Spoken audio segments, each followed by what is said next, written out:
व्यक्ति किसी भी चीज में सफल है वो व्यक्ति आपको यह सिखाने का प्रयास करता है कि हाउ टू अर्न मनी। और जब आप उसको सीखने का प्रयास नहीं करते हैं तो डेफिनेटली आपके पास पैसा नहीं आएगा, किसी भी कीमत पे नहीं आएगा, किसी भी कीमत पे नहीं आएगा। तो सबसे इंपॉर्टेंट चीज है अपने को सीखना पड़ता है। हर उस व्यक्ति से सीखना पड़ता है जिस क्षेत्र में आप हैं, उस क्षेत्र का जो परफेक्ट आदमी है, जो आपको सिखाने का प्रयास करता है, उससे सीखने का प्रयास हमको करना चाहिए। तो उस सेशन में जो हमने इधर 2-3 महीने के अंदर में सीखा है, क्योंकि फेसबुक 2016 से ही हम चला रहे थे, लेकिन हमने कभी इसके मोनेटाइजेशन के बारे में नहीं समझा, इसके मोनेटाइजेशन को कभी सीखने का प्रयास नहीं किया। जस्ट लाइक एक यूजर 2016 से 2024 8 साल जस्ट लाइक अ यूजर हम इसमें इस्तेमाल अपने आप को कर रहे थे, अपने आप अपना टाइम बर्बाद कर रहे थे। और देखने में, रील देखने में, पोस्ट देखने में, कभी कभार कोई फोटो डाल दिया, कोई वीडियो डाल दिया तो डाल दिया, नहीं डाला तो कोई बात नहीं, होली दिवाली वाली स्थिति थी। लेकिन जब इसके विषय में मुझे जानकारी हुई, जुलाई के महीने से हमने इस काम को स्टार्ट किया और आज केवल 2-3 महीने हुए हैं और आज की डेट में मेरे जितने भी फेसबुक है सभी करीब करीब मोनेटाइज हो चुके हैं और सब पे करीब करीब पैसा आना स्टार्ट हो चुका है। और नेक्स्ट मंथ में आप लोगों को मैं ये दिखा सकता हूं कि मेरे अकाउंट में कितना पैसा ट्रांसफर हुआ है। तो कुछ चीजों को हमने जो सीखा है, बिना सीखे हुए नहीं कर किया जा सकता। मैंने भी बहुत सारी गलतियां की थी, जिसमें सबसे बड़ी गलती क्या होती है, म्यूजिक। हम लोग म्यूजिक से बहुत ज्यादा प्रेम करते हैं और म्यूजिक की वजह से ही सबसे बड़ा सरदर्द होता है।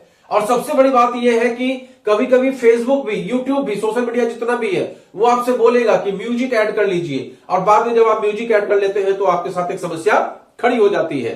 तो हमने ये देखा है कि इधर 2-3 महीनों के अंदर में जितना हमारा पिछला वीडियो था जिसमें कि कहीं गलती से भी कोई म्यूजिक है, उसके ऊपर जैसे ही हमारा मोनेटाइजेशन स्टार्ट हुआ वैसे ही उसके ऊपर ऑब्जेक्शन आ गया कॉपीराइट का, कि आपका ये जो पोस्ट है इस पर कॉपीराइट आ गया। इवन एक ऐसा पोस्ट जो कल हमने डिलीट किया है जिसमें कि 3,500 व्यू था, और उसको डिलीट इसलिए करना पड़ गया क्योंकि हम लोगों ने शाम के समय में छत पे उसको वीडियो बनाया था और हमारे बगल में मंदिर है, तो उस मंदिर में लोग घंटी बजा रहे थे और उस घंटी के शोर की वजह से उस वीडियो पे कॉपीराइट आ गया। बताइए आप, गाना तो दूर की बात रही, अगर एक घंटी की आवाज की वजह से कॉपीराइट क्लेम आ जाता है तो उस अवस्था में आप क्या करेंगे? और बिना डिलीट किए हुए आप आगे बढ़ नहीं सकते हैं। तो अल्टीमेटली मुझे एक बात यह समझ में आ गई कि कभी भी म्यूजिक का इस्तेमाल बिल्कुल भी नहीं करना चाहिए। कहीं भी म्यूजिक बज रहा हो, कोई साउंड बज रहा हो, तो आप उसका इस्तेमाल बिल्कुल भी मत करिए, अदरवाइज वो कॉपीराइट में आ जाएगा और आपकी जो मेहनत है, आपका जो किया कराया है, सब पे पानी फिर जाएगा। तो सबसे पहले हम लोग जब जगन्नाथपुरी गए, कामाख्या गए, सब जगह का वीडियो शूट किया था और उस समय उतना ये ध्यान नहीं था कि हमें जो है मोनेटाइजेशन कराना है, हमें फेसबुक और सोशल मीडिया से पैसा कमाना है, ये सब कुछ भी हमारे दिमाग में नहीं था। जब हम लोगों ने इस पर डिस्कस किया, जब पता चला कि आप म्यूजिक वाले जितने भी हैं, जहां पे कोई साउंड बज रहा है, कोई म्यूजिक बज रहा है और आप वहां पे वीडियो शूट कर रहे हैं, चाहे अपना ही वीडियो शूट कर रहे हैं, मंदिर का वीडियो शूट कर रहे हैं या किसी अन्य सागर तट या कहीं का भी आप वीडियो शूट कर रहे हैं और बैकग्राउंड में आपके साउंड बज रहा है, म्यूजिक बज रहा है, तो वो कॉपीराइट क्लेम में आ जाएगा। इस बात का विशेष ध्यान रखिएगा। शादी ब्याह में हम लोग चाहते हैं लाइव कर देते हैं या मान लीजिए कि वीडियो बना लेते हैं, बाद में अपलोड कर देते हैं, वहां भी म्यूजिक बज रहा होता है, अल्टीमेटली वो कॉपीराइट क्लेम में आ जाता है। तो म्यूजिक अगर आपका बजता रहेगा तो आपका कभी भी आपके पास अर्निंग नहीं आने वाली है, चाहे आप लाखों वीडियो बना डालिए।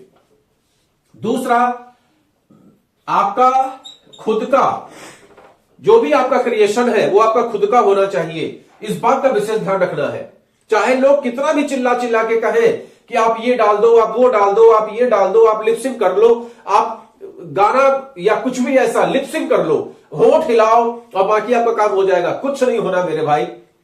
जब तक आपका खुद का कंटेंट नहीं होगा, अपना बनाया हुआ कंटेंट नहीं होगा, जो भी आपको आता है, आपको खाना बनाना आता है, आप खाना बनाने का वीडियो डालिए, आपको झाड़ू पोछा बर्तन करना आता है, आप उसी का वीडियो डालिए। हमने कई लोगों का देखा है जो खाने का ही वीडियो डालते हैं, लेकिन अपना डालते हैं, पड़ोसी के खाने का नहीं डालते हैं, दूसरे किसी का नहीं डालते हैं। फोटो डालना है, अपनी फोटो डालिए, ये नहीं किसी का उठा के, किसी के मोबाइल से लाके और उठा के अपना बहुत अच्छा फोटो डाल दीजिए। सेमिनार वगैरह में भी जाइए तो अपनी फोटो क्लिक करिए, उसको डालिए। अपने मोबाइल से क्लिक किया हुआ सेमिनार का फोटो डालिए, वो चलेगा। लेकिन अगर आपने दूसरे के मोबाइल से व्हाट्सएप में मंगा लिया या इंस्टाग्राम से डाउनलोड कर लिया या कहीं से भी डाउनलोड कर लिया, वो वीडियो आपने डाल दिया तो वो भी आपका नहीं चलेगा। तो फेसबुक पे पैसा तो कमाना चाहते हैं लेकिन आप अपनी आदतों को छोड़ना नहीं चाहते हैं, तो फेसबुक से पैसा नहीं आने वाला, 100% नोट कर लीजिए। इसीलिए हमने हेडलाइन ही दे दिया है कि फेसबुक से पैसा कमाना चाहते हैं तो अपने कुछ आदतों को छोड़ दीजिए। आदत में हमारी क्या शामिल है? नंबर 1 शामिल है, हमें म्यूजिक बहुत पसंद है तो म्यूजिक डाल देते हैं, जो गलत हो जाता है। दूसरों की फोटो डाल देना, सोचते हैं कि ये सेलिब्रिटी है, इसके बहुत फॉलोअर्स है, इसका फोटो डाल दो और हमारा जो है बढ़ जाएगा। तो बढ़ तो जाएगा लेकिन उससे कुछ होना जाना नहीं है। तो अपना खुद का सब कुछ होना चाहिए, ये विशेष तौर पे आपको ध्यान रखने की जरूरत है।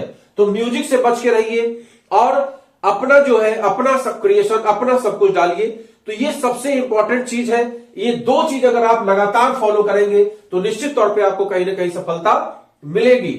और पैसा नहीं आता है, इस चीज को दिमाग से निकाल दीजिए, क्योंकि पैसा आता है, इसमें कोई दो राय नहीं है। समझने वाली बात है कि पैसा कैसे आता है। पैसा नहीं आता है ये नहीं मानना है, पैसा कैसे आता है इस पर दिमाग लगाना है। तो आज का हमारा वीडियो स्पेशल फेसबुक वालों के लिए कि फेसबुक से पैसा कैसे आता है। सबसे पहले म्यूजिक से दूर रहिए और अपना खुद का कंटेंट डालिए।